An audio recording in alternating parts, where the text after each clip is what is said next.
السلام علیکم ورحمۃ اللہ تعالی وبرکاتہ۔ نحمده ونصلی ونسلم علی رسولہ الکریم، اما بعد فاعوذ باللہ من الشیطان الرجیم، بسم اللہ الرحمن الرحیم۔ ان اللہ وملائکتہ یصلون علی النبی یا ایہا الذین آمنوا صلوا علیہ وسلموا تسلیما۔ اللہم صلی علی سیدنا و مولانا محمد معدن الجود والکرم وآلہ الکرام وابنہ الکریم وبارک وسلم صلاۃ و سلاما علیک یا رسول اللہ صلی اللہ تعالی علیہ وسلم۔ سورہ بقرہ آیت نمبر 60 کی تفسیر جاری ہے۔ اس آیت کریمہ کے اندر بنی اسرائیل کا وہ واقعہ بیان ہوا جس میں ان لوگوں نے حضرت موسیٰ علیہ السلام سے پانی طلب کیا تھا، پانی کی شکایت کی تھی۔ تو حضرت موسیٰ علیہ السلام نے ان کے لیے اللہ تبارک و تعالیٰ سے پانی مانگا۔ اللہ تبارک و تعالیٰ کا حکم ہوا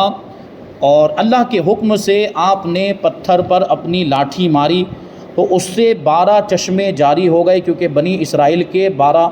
بڑے بڑے خاندان تھے اور ہر خاندان کے لوگوں نے اپنے پنگھٹ کو یعنی پانی پینے کی جگہ کو جان لیا اور پہچان لیا۔ تو اس آیت کریمہ میں وہی ذکر ہے، اور ایک جو پوائنٹ کی بات ہے اس کو بیان کر کے ہم آگے بڑھ جاتے ہیں۔ وہ یہ ہے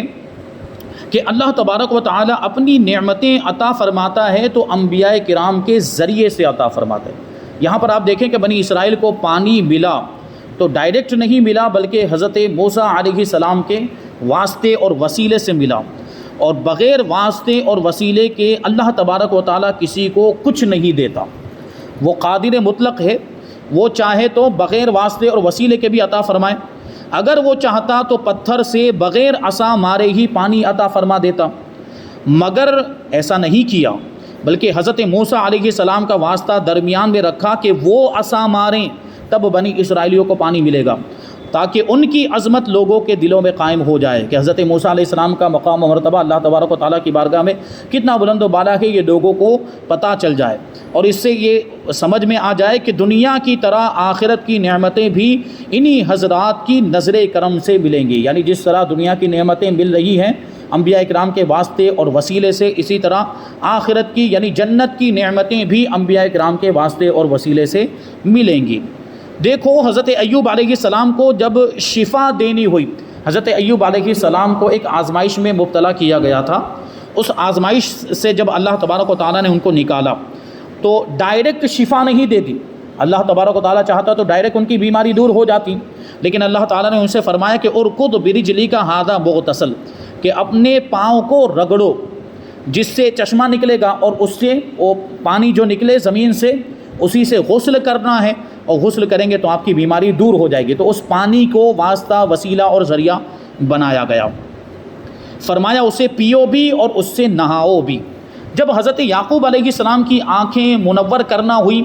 تو حضرت یوسف علیہ السلام کی قمیص کا واسطہ بیچ میں رکھا۔ حضرت یعقوب علیہ السلام حضرت یوسف علیہ السلام کے والد ہیں۔ حضرت یوسف علیہ السلام کو لے جا کر ان کے بھائیوں نے کنویں میں ڈال دیا تھا، پھر وہاں سے ایک قافلے والوں نے نکالا، مصر میں لے جا کر بیچ دیا۔ حضرت یوسف علیہ السلام ہوتے ہوتے مصر کے بادشاہ بن گئے تھے، لیکن حضرت یعقوب علیہ السلام کو ظاہری طور پر یہ ساری باتیں معلوم نہیں تھیں۔ آپ روتے رہتے تھے اپنے بیٹے کی جدائی کے غم میں، اور اتنا زیادہ روئے کہ زیادہ آنسو بہانے کی وجہ سے حضرت یعقوب علیہ السلام کی آنکھوں کی روشنی ہی چلی گئی، وہ نابینا ہو گئے تھے۔ اور جب حضرت یعقوب علیہ السلام کی آنکھوں کو منور کرنا ہوا یعنی روشنی واپس لوٹانی ہوئی، تو اللہ تبارک و تعالیٰ نے حضرت یوسف علیہ السلام کے کرتے کو ذریعہ بنایا۔ یعنی اللہ چاہتا تو ڈائریکٹ روشنی عطا فرما دیتا، لیکن اللہ تبارک و تعالیٰ نے حضرت یوسف علیہ السلام کے کرتے کو بیچ میں رکھا کہ وہ آنکھوں سے لگے اور آنکھیں روشن ہو جائیں۔ فرمایا اذهبوا بقمیصی، حضرت یوسف علیہ السلام نے خود یہ ارشاد فرمایا تھا اپنے بھائیوں سے کہ یہ میرا کرتا لے کر جاؤ اور والد صاحب کے چہرے پر ڈال دینا، تو وہ دیکھنے والے ہو جائیں گے، ان کی آنکھوں کی روشنی واپس آ جائے گی۔ اور ایسا ہی ہوا، جب حضرت یوسف علیہ السلام کا مبارک کرتا حضرت یعقوب علیہ السلام کے چہرے پر ڈالا گیا تو ان کی آنکھوں کی بینائی واپس آ گئی۔ غرض یہ کہ دیتا تو خود ہے اللہ تبارک و تعالیٰ، مگر اپنے محبوبوں کے واسطے سے دیتا ہے۔ جیسے دنیا میں جب یہ سب شفا ہے، رزق ہے، انصاف وغیرہ، یہ اللہ تعالیٰ ہی دیتا ہے، مگر لوگوں کی معرفت سے، ڈاکٹر کے ذریعے شفا مل رہی ہے، دوا کے ذریعے شفا مل رہی ہے، رزق مل رہا ہے تو ہم اس میں بازار میں جاتے ہیں، کاروبار کرتے ہیں، تب روزی ملتی ہے، سیٹھ کے ذریعے سے ملتی ہے، جس کے یہاں ملازمت کر رہے ہیں اس کے ذریعے سے ملتی ہے، انصاف ملتا ہے جج کے ذریعے سے ملتا ہے، حاکم کے ذریعے سے ملتا ہے، بادشاہ کے ذریعے سے انصاف مل رہا ہے، تو یہ لوگوں کے ذریعے سے مل رہا ہے، لیکن دینے والا کون ہے حقیقت میں؟ اللہ تبارک و تعالیٰ۔ تو یہ اس کا قانون قدرت ہے، نظام قدرت ہے، اور اس توسل سے، اس وسیلے سے دنیا قائم ہے۔ اگر یہ توسل نہ ہو تو دنیا ہی ختم ہو جائے۔ ایسے ہی دنیا اور آخرت میں سب کچھ رب ہی دیتا ہے، مگر محبوبوں کی معرفت سے، اگر یہ معرفت یعنی یہ محبوب بندوں کا بیچ میں واسطہ نہ ہو تو آخرت کا انتظام ہی ختم ہو جائے۔ پانچویں بات اس آیت کریمہ سے یہ معلوم ہوئی کہ اللہ تبارک و تعالیٰ سے جو مانگنا ہو وہ اگر انبیاء کرام سے مانگا جائے تو یہ بھی درست ہے۔ اس واقعے سے پتہ چلا،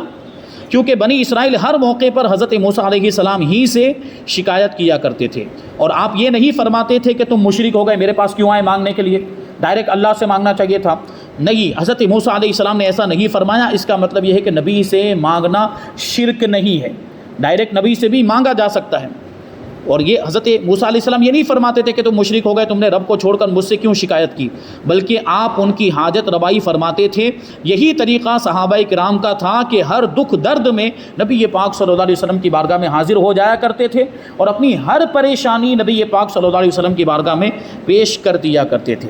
تو یہ نبی سے مانگنا، اس سے ثابت ہوا کہ یہ جائز ہے، نہ یہ شرک ہے، نہ یہ کفر ہے، نہ یہ بدعت ہے، بلکہ یہ حرام ناجائز گناہ کچھ بھی نہیں، بلکہ مستحب ہے، قرآن سے ثابت ہے اور حدیث سے ثابت ہے۔ اور اسی طرح اولیاء کرام سے ہم جو مانگتے ہیں، اللہ کے محبوب بندوں سے، تو وہ بھی اس وجہ سے کہ اولیاء کرام کو اللہ تبارک و تعالیٰ نے طاقت عطا فرمائی ہے، اور نبی کے واسطے اور وسیلے سے۔ مطلب یہ ہوا کہ ولی سے مانگنا یہ نبی سے مانگنا ہوا، اور نبی سے مانگنا اللہ تبارک و تعالیٰ سے ہی مانگنا ہوا، تو گویا کہ ہم اللہ ہی سے مانگ رہے ہیں، ان کے واسطے اور وسیلے سے مانگ رہے ہیں۔ چھٹی بات یہ ہے کہ مفت نعمتیں ملنے اور مصیبتیں نہ آنے سے لوگ فساد برپا کرتے ہیں۔ دیکھیے بنی اسرائیل کا بھی یہی حال تھا کہ بغیر مشقت اور بغیر محنت کے ان کو غذائیں ملی، کھانا ملا نا، منہ و سلوہ ملا، مفت میں ملا، اور پانی بھی مل گیا، تو آپس میں ایسے جھگڑے کہ ایک جگہ سے پانی بھی نہیں پی سکے۔ ان کا یہ حالات، ان کی یہ حالت تھی کہ آپس میں لڑنے لگ گئے۔ اور آخری بات یہ بیان کرتے ہیں کہ فساد سے نعمتیں چھین لی جاتی ہیں، یعنی لڑائی جھگڑا کرنے کی وجہ سے نعمتیں ختم ہو جاتی ہیں، یا نعمت کی ناشکری کرنے کی وجہ سے انہوں نے لڑائی جھگڑا کر کے ایک طرح سے اللہ تبارک و تعالیٰ نے جو ان کو نعمتیں عطا فرمائی تھی اس کی ناشکری کی، اور ناشکری کی وجہ سے نعمتیں چھن جاتی ہیں، تو بنی اسرائیل کو بھی محروم کر دیا گیا۔ اب آنے والی آیت کریمہ آیت نمبر 61 میں اللہ تبارک و تعالیٰ ارشاد فرماتا ہے، وَإِذْ قُلْتُمْ يَا مُوسَىٰ لَن نَّصْبِرَ عَلَىٰ طَعَامٍ وَاحِدٍ فَادْعُ لَنَا رَبَّكَ يُخْرِجْ لَنَا مِمَّا تُنبِتُ الْأَرْضُ مِن بَقْلِهَا وَقِثَّائِهَا وَفُومِهَا وَعَدَسِهَا وَبَصَلِهَا قَالَ أَتَسْتَبْدِلُونَ الَّذِي هُوَ أَدْنَىٰ بِالَّذِي هُوَ خَيْرٌ۔ دیکھیے آپ نے سماعت کیا کہ میدان تیہ میں 40 سال تک جب وہ لوگ رہے تو ان کو آسمان سے وہ کھانا ملا، یعنی قدرتی طور پر وہ آسمان سے منہ نازل ہوتا تھا، اور سلوہ ایک پرندہ ہوتا تھا جو اڑ کے آ جاتا تھا، اور بعض روایتوں میں کہ بھنا ہوا ان کے پاس آ جاتا، تو فری میں یہ کھانا ان کو ملا۔ لیکن آپ جانتے ہیں کہ انسان کی فطرت کیسی ہے، انسان کی طبیعت ایسی ہے کہ وہ زیادہ ٹائم تک ایک ہی قسم کا کھانا نہیں کھا پاتا، حالانکہ وہ صبر کرنا چاہے تو کر سکتا ہے۔ اگر انسان چاہے کہ ایک ہی قسم کا کھانا لگاتار ایک لمبے زمانے تک کھاتا رہے تو کھا بھی سکتا ہے، ایسا نہیں کہ وہ بہت بڑی مشقت میں پڑ جائے گا یا بہت بڑی تکلیف میں پڑ جائے گا، لیکن انسان کی فطرت ہے، یہ طبیعت ہے، یا یوں کہہ لیجئے کہ اس کا نفس اس چیز کا مطالبہ کرتا ہے کہ ایک لمبے زمانے تک وہ ایک جیسا کھانا نہیں کھا سکتا۔ تو منہ و سلوہ سیم کھانا تھا، روزانہ وہی آتا تھا، اب یہ کھاتے کھاتے وہ لوگ اکتا گئے، ہم اور آپ اپنی زبان میں بولتے ہیں نا کنٹال گئے، ایک ہی کھانا کھاتے کھاتے وہ لوگ کنٹال گئے۔ تو اب یہ ناشکرے تو تھے ہی، اب حضرت موسیٰ علیہ السلام کے پاس آئے یہ لوگ، اور کیا کہا، اور جب کہ کہا تم نے اے موسیٰ ہم سے تو ایک کھانے پر ہرگز صبر نہیں ہوگا، یعنی ایک قسم کا کھانا جو مل رہا ہے نا ہم اس پر صبر نہیں کر پائیں گے، تو آپ اپنے رب سے دعا کیجئے کہ زمین کی اگائی ہوئی چیزیں ہمارے لیے نکالے، کچھ ساگ یعنی سبزی ہو، ککڑی ہو، گیہوں ہو، مسور اور پیاز ہو۔ تو فرمایا کیا ادنا چیز کو بہتر چیز کے بدلے میں مانگتے ہو، یعنی کیا مطلب ہوا کہ یہ جو چیزیں ہیں، سبزی ہے، ککڑی ہے، مسور ہے، پیاز ہے، یہ سب چیزیں ہیں، یہ اگرچہ اللہ کی یہ بھی نعمتیں ہیں، لیکن منہ و سلوہ اس سے بڑی نعمت ہے۔ منہ و سلوہ جو اللہ تبارک و تعالیٰ نے بغیر محنت و مشقت کے عطا فرمایا، یہ اس سے بڑی نعمت ہے کہ نہیں؟ تو بہتر چیز کے بدلے میں معمولی چیز لینا چاہ رہے ہیں جو کم قیمت ہے اور کم مرتبے والی ہے، تو یہاں پر یہ بات بیان ہوئی۔ اس کی تفسیر میں کہتے ہیں کہ اے اسرائیلیو، تم میدان تیہ کا وہ واقعہ بھی یاد کرو جب تم پر اس دشت پرخار میں، یعنی وہ ایسا میدان تھا کہ جہاں پہ درخت بھی نہیں تھے، پودے بھی نہیں تھے، کوئی کھیتی باڑی نہیں ہوتی تھی، اگر کچھ تھا تو وہاں کانٹے والے درخت تھے، جہاں کوئی سامان نہیں تھا، اللہ تبارک و تعالیٰ کی طرف سے من و سلوہ اترنے لگا، تو تم بجائے شکر کرنے کے وہاں موسیٰ علیہ السلام سے لڑنے اور جھگڑنے لگ گئے کہ آپ نے ہمیں مصر جیسے سرسبز و شاداب خطے سے نکال کر ایسے جنگلوں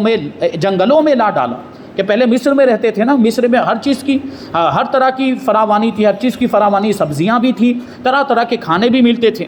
اب یہاں پر آ گئے تو ایک ہی قسم کا کھانا مل رہا ہے،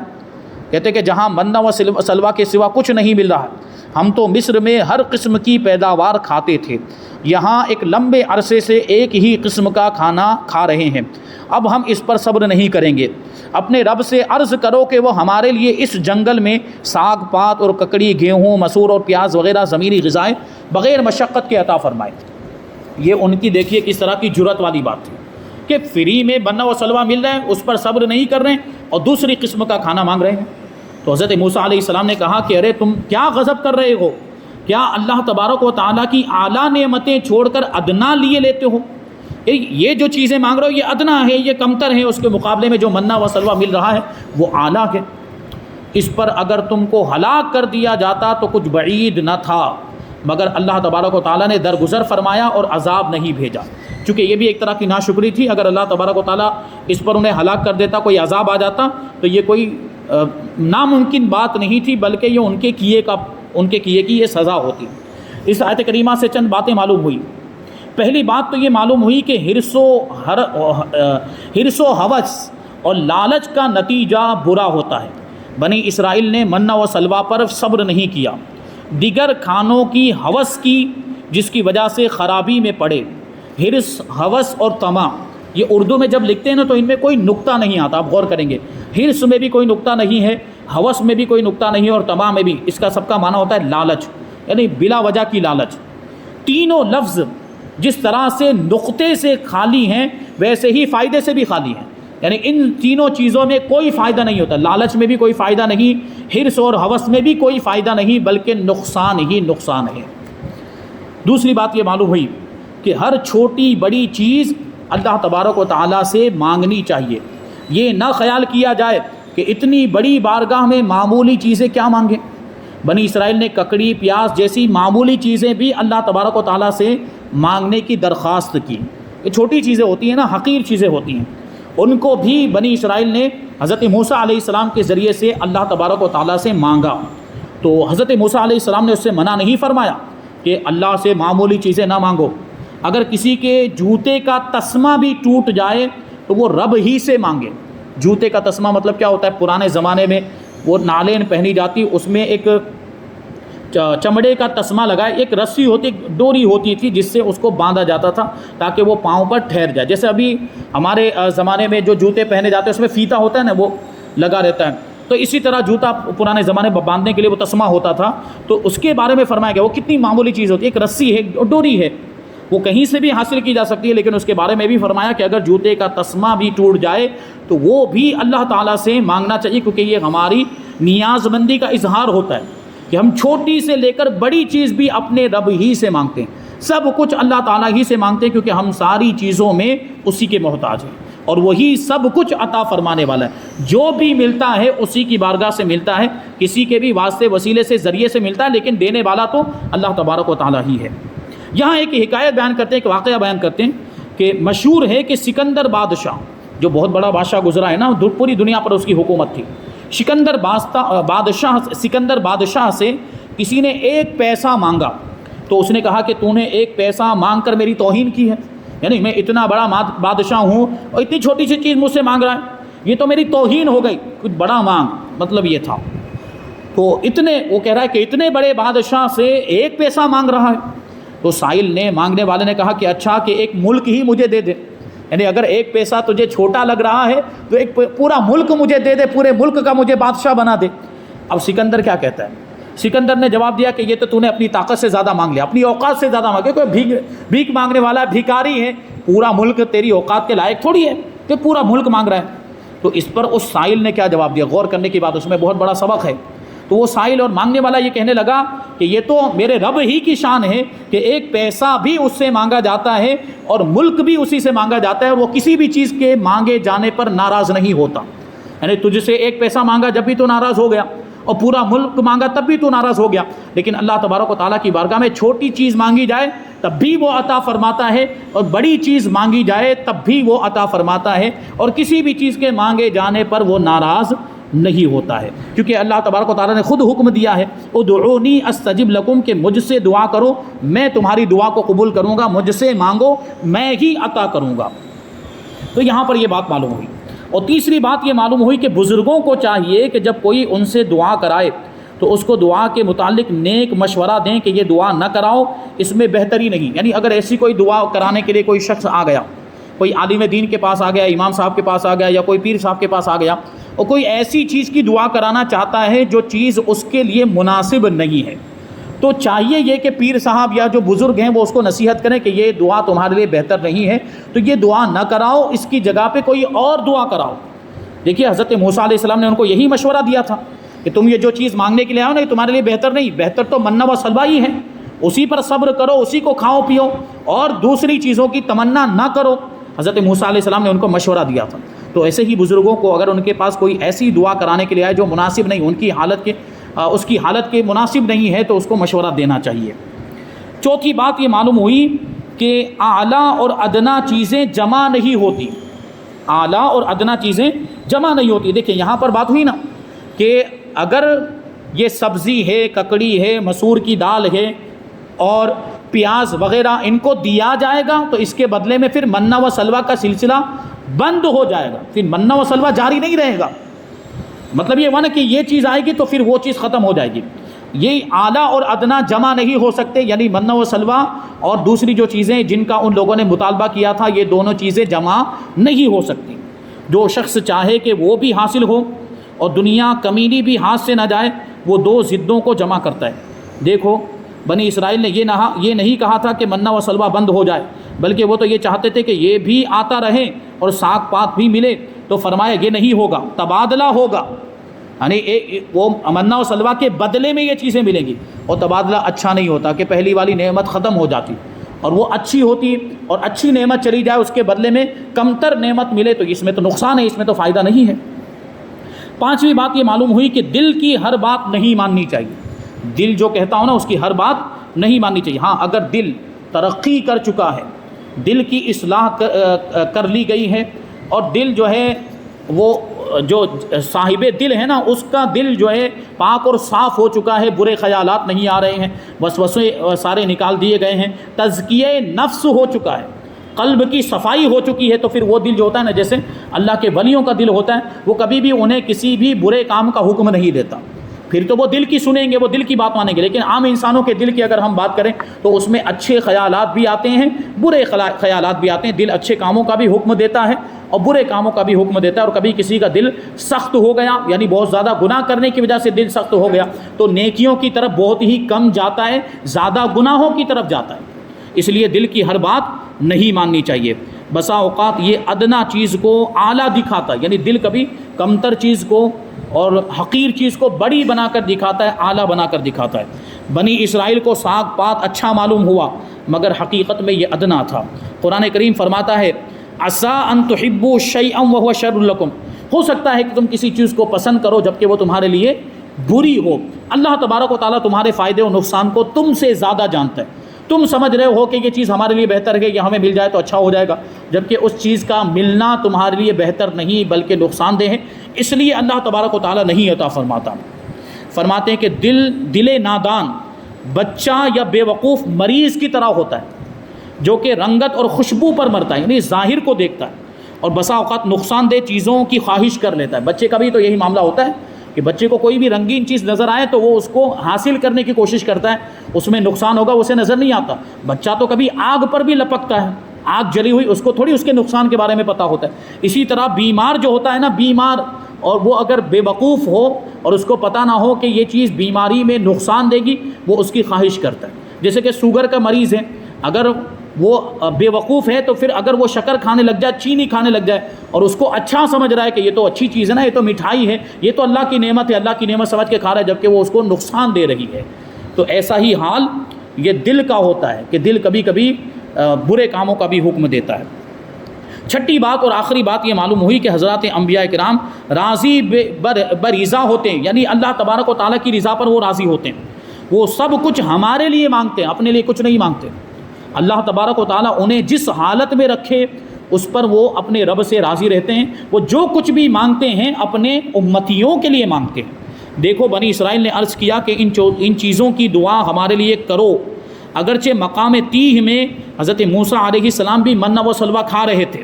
اور بعد میں آپ نے بھی یہ سبزیاں وغیرہ کھائیں، مگر اس میں اصل مقصود بنی اسرائیل تھے، ان کے لیے منہ و سلوہ اتارا گیا تھا، اور ان کے لیے بعد میں یہ سبزیوں کا انتظام کیا گیا تھا۔ غرض کہ وہ حضرات دنیا ہماری خاطر استعمال کرتے ہیں۔ انبیاء کرام جو دنیا استعمال کر رہے ہیں، دنیا کی چیزیں استعمال کر رہے ہیں، وہ ہمارے لیے استعمال کر رہے ہیں، اور اللہ تبارک و تعالی ہم کو آخرت کی بھلائیاں ان کی خاطر دیتا ہے۔ آخرت کی بھلائیاں، آخرت کی نعمتیں ہمیں ملتی ہیں تو کن کی وجہ سے ملتی ہیں؟ انبیاء کرام کی وجہ سے، ان کے ذریعے اور ان کے وسیلے سے ملتی ہے، اور یہ فائدے ہمیں انبیاء کرام کے ذریعے سے ملتے ہیں۔ دنیا کی نعمتیں بھی ان کے ذریعے سے ملتی ہیں اور آخرت کی بھلائیاں بھی ان کے ذریعے سے ملتی ہیں۔ تو یہاں پر اس آیت کریمہ کے ایک جز کی تفسیر بیان ہوئی ہے۔ اب آنے والا جز، یعنی ان لوگوں نے یہ مطالبہ تو کر دیا، بنی اسرائیل نے حضرت موسیٰ علیہ السلام سے یہ کہہ تو دیا کہ آپ اپنے رب سے دعا کیجئے کہ وہ زمین کی پیداوار میں سے کچھ چیزیں ہمیں عطا فرمائے، کہ پیاز بھی مل جائے، ککڑی بھی مل جائے، سبزی بھی مل جائے، اور مسور بھی مل جائے۔ یہ ان لوگوں نے مطالبہ کیا۔ اب ان کو یہ ساری چیزیں دی گئی یا نہیں دی گئی؟ دی گئی تو کیسے دی گئی، کہاں جا کر ان کو ملی، کون سے شہر میں جا کر ان کو یہ ساری نعمتیں ملی ہیں، اس کا جو واقعہ ہے وہ آنے والے جز میں، آیت کریمہ تو وہی ہے آیت نمبر 61، اس کا جو دوسرا جز ہے اس میں یہ ساری باتیں بیان ہوگی، اس کی تفسیر میں یہ انشاءاللہ تبارک و تعالیٰ آئے گا۔ اللہ تبارک و تعالیٰ کی بارگاہ میں دعا ہے کہ جو کچھ بھی بیان ہوا اس پر ہم سب کو عمل کرنے کی توفیق عطا فرمائے، اور نور قرآن سے ہم سب کے دلوں کو روشن اور منور فرمائے۔ وما علینا الا البلاغ۔